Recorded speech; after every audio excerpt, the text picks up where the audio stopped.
Hello everyone, this is Monstertaming coming at you with another Kindred Fates team review. We've already done Sir Billy Goat's team, so now we're moving on to V Senpai. This, as I said, I'm going in order that people have given me their teams. So next up will be separated and then Inku, and if you want to be in there, go ahead and submit it in my Discord in the description below. And if you submit multiple teams, then I will just circle back around to you eventually. But without further ado, let's get started on V Senpai's first team they submitted. So, we have a more or less classic shovelet build. The only difference is we have replaced Earth Swipe with Rock Wall. The Coffee Bean rest combo is something that ever since it was discovered has been meta for shovelet. You literally can't fault it. It is the best build for shovelet, objectively speaking. Quicksand, Rock Slide, you basically have to have. Dig, you basically have to have. And then Rock Wall and Earth Swipes are kind of interchangeable. And I have fought this V Senpai shovelet many times, and that rock wall can be annoying when getting out of quicksand, and that's what you're mostly going to use it for in this build. The only other thing is you can maybe try to get a sneaky rest with it, but like I said, rock wall is so easy to get around that it's probably not going to happen unless you're already on a closed map, and in that case dig will probably be enough by itself. And in fact, taking time to put the rock wall down might cost you the time you needed to rest if you already have a good distance lead on your opponent. Moving on to Slifer, we have a Slifer with a Chrysantidote, one of my favorite items to put on Slifer, and that and rations I really like on Slifer. Reason I like Chrysantidote is because I like to rush down Skulkins with Slifer. Skulkins usually have rations, so you can kind of get the rations off the Skulkin and also deal damage to the squishy target. So I like to put Chrysantidote on there.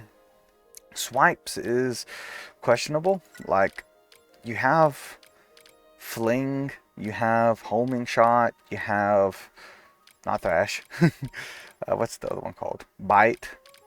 Yeah, you have these different things you could possibly put on besides for swipes. I mean, swipes aren't terrible, but I prefer other things. I'm not gonna like say, oh, this is a bad team because you have swipes. I would just probably put Fling instead of swipes. But if you're not confident with your Fling skills, or you prefer a very heavy rush down Slifer build, swipes can work. It's kind of a toss up between whether I'd put swipes or bite, but overall I don't hate it. One thing I do love is Startle. Putting Startle on Slifer is, in my opinion, an almost instant lock. That debuff feeling, especially since we have like a double debuff team going on here with Slifer and Skulkin, you can really, really chip away at your opponent without them even realizing it. Especially when you have stuff like Quicksand, can start to do massive damage after you've stacked a bunch of debuffs. I like Crescent Strike. It's just a fun ability. Its usefulness can be up in the air sometimes. It is a lot more useful against certain kinfolk than other ones, but I also run Crescent Strikes on my Slifer most of the time, and I just think it's really fun, and it can be powerful if used against the right opponent. Speaking of fun, Counter is another really fun. This Slifer just overall seems like a really fun Slifer, because I can't fault Swipes. Swipes is more fun than Bite or Fling, in my opinion. So we have Counter, which like I said, is another fun power. And it's not really relevant in the current meta. Almost no one ever uses melee anymore. But back when V was playing this team more often, back before Avion came out, Counter was relevant. V was wrecking people with it. And every time I tried to play a melee build, I had to play around the Slifer, and it was very annoying. And I've run a counter Slifer myself, and it is very satisfying and fun when you actually manage to hit it. Pilfer, also a very fun ability, and it's just hugely, probably one of the strongest abilities in the game, honestly. Like, I don't really necessarily think it needs a nerf, because you can play around it, but when you use it successfully, I would rather hit an enemy with Pilfer than Explosion, for example, because depending on the item they have, like if you can take a Peach, if you can take a Rations, that will change the game so much more than one heavy hit would. Moving on, Ember, we have literally a standard Ember again. Don't want to comment on this 5 videos in a row, but yeah, if you want to hear my thoughts on this, you can go watch one of the other reviews. But yep, this Ember is just standard meta Ember. And then we have Skulkin, Rations.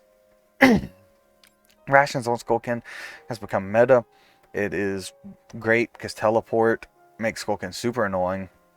Homing shot, startle, they can let you hit your opponent in weird, awkward ways and make it so you can stay away from them while having rations on. Teleport is obviously, you have to have that on a Skullkin. Skullkin was literally useless when teleport was bugged because he's so slow.